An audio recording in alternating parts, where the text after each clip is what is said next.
హైదరాబాద్ మహానగరంలో Rupayi foundation chairman Anil Kumar, project chairman Jagini Srinivas, co chairman Edavelli Balaraju ఆధ్వర్యంలో Hyderabad division SBH కాలనీలో శ్రీ శ్రీనివాస కమ్యూనిటీ హాల్లో నిరుపేద జంట చంద్రిక చందర్లకు ఘనంగా వివాహం నిర్వహించారు. ఈ సందర్భంగా నాగమల్ల అనిల్ కుమార్, జగిని శ్రీనివాస్, బాలరాజు మాట్లాడుతూ ఓ నిరుపేద జంటకు పెళ్లి చేయడం మాకు ఎంతో సంతోషంగా ఉందని అన్నారు. హైదరాబాద్ మహానగరంలో Rupayi foundation chairman Anil Kumar, project chairman Jagini Srinivas, co chairman Edavelli Balaraju ఆధ్వర్యంలో సైదాబాద్ డివిజన్ ఎస్బీహెచ్ కాలనీలోని శ్రీ శ్రీనివాస కమ్యూనిటీ హాల్లో నిరుపేద జంట చంద్రిక చందర్లకు ఘనంగా వివాహం నిర్వహించారు.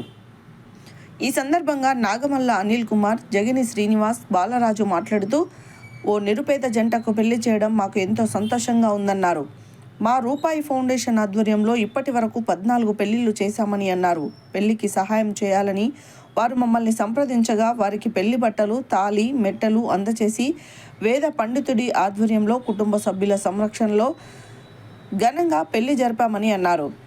పెళ్లికి వచ్చిన కుటుంబ సభ్యులకు భోజనం ఏర్పాట్లు కూడా చేశామని తెలిపారు. కుల మతాలకు అతీతంగా ఆర్థికంగా వెనుకబడిన నిరుపేదలు, దివ్యాంగ వధూవరులు వారి పెళ్లి కోసం మమ్మల్ని సంప్రదిస్తే వారి వివాహాన్ని దగ్గరుండి జరిపిస్తామని తెలిపారు. వివరాలకు 9246736533 ఫోన్ నంబర్ను సంప్రదించాలని కోరారు.